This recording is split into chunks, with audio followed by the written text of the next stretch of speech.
aşkım. Aşkım. Efendim oğlum.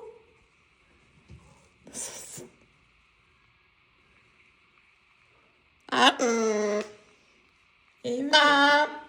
Aşkım. Güzel oğlum. Öpeyim. Oh. Oh.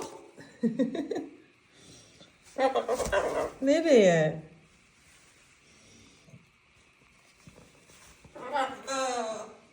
Hmm.